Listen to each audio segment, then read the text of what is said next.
In this video, we'll be diving into yet another neighborhood here in Chicago with Bucktown, another one of Chicago's most well-known northwest side neighborhoods that falls right along Milwaukee Avenue.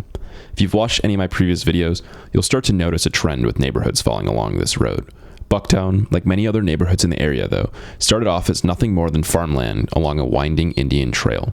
Unlike other neighborhoods in the area though, Bucktown was more known for livestock as it was for farming, and specifically, goats.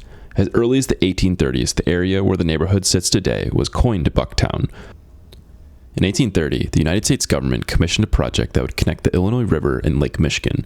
This would ultimately connect Lake Michigan with the Mississippi River as well as the Gulf of Mexico. At the time, the land around the canal, which was bounded by Fullerton, Ashland, North, and Western Ave, was dubbed Canal Land.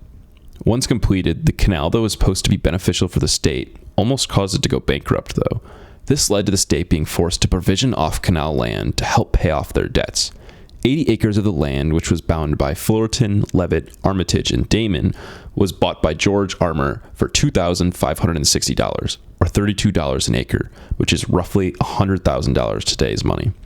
He turned around and sold half of the land on the south end to Ezra L. Sherman for $20,000 or $500 an acre, over $700,000 in today's money.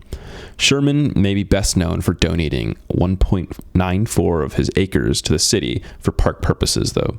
This led to a two-story field house being built in the middle of the park that cost roughly $67,000 to build, or $2.1 million in today's money. The park sits today with the original name is Holstein Park, right in the middle of Bucktown. Like other neighborhoods I've covered, Bucktown predates the city of Chicago and was originally a part of Jefferson Township. This area was one of the first settlements outside of Fort Dearborn in the Chicagoland area. People were drawn in the area due to its close proximity to the river to the east, as well as its access to Fort Dearborn downtown via a dirt trail that led straight from the city center northwest. By 1840, though, the road began to be paved with wooden planks and was dubbed Northwest Plank Road. The road led right through the heart of the growing neighborhood that was Bucktown, though the exact placement of the road was no accident, as at the time, the owner of the building, which was the first post office and hotel, the Powell House, erected a giant flagpole and told the workers to aim right for it. This attempt was actually successful, which could also be due to the fact that the workers were bribed with a whiskey party by Mr. Powell if they were to put the road right there. And so they did, and the road ran right past the Powell House. As the city grew larger and larger, it kept expanding northwest, causing Bucktown to no longer be the northwest edge of the city. This also meant the city infrastructure made its way through the city. From replacing wooden planks on Milwaukee Avenue to cobblestone and then eventually the asphalt we see today, to elevated train tracks being built all the way to Logan Square, right past Bucktown. Prior to this, the main form of transportation was horseback. You either used your own horse or you could join the horseback-drawn omnibus, which was run by the Holstein Omnibus Company downtown. One of the biggest and least well-known changes that happened in the city came in the 1850s, when the city decided that street signs all needed to be the same height above sea level, as well as a new sewage system needed to be installed. This led the city to raise a large portion of the roads and sidewalks all over the north and south side.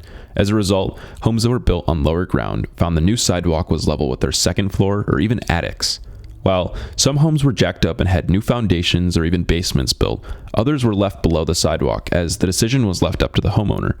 There's great examples of this if you find yourself walking down Armitage in Bucktown, as you'll see some buildings and homes almost look like they were built below grade.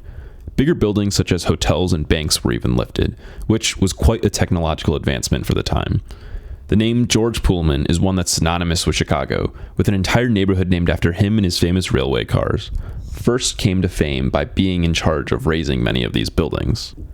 Today, Bucktown sits as one of the city's premier places to live, with a great mix of single-family homes and neighborhoods, all being flanked by major commercial districts along Milwaukee, North Avenue, and Armitage.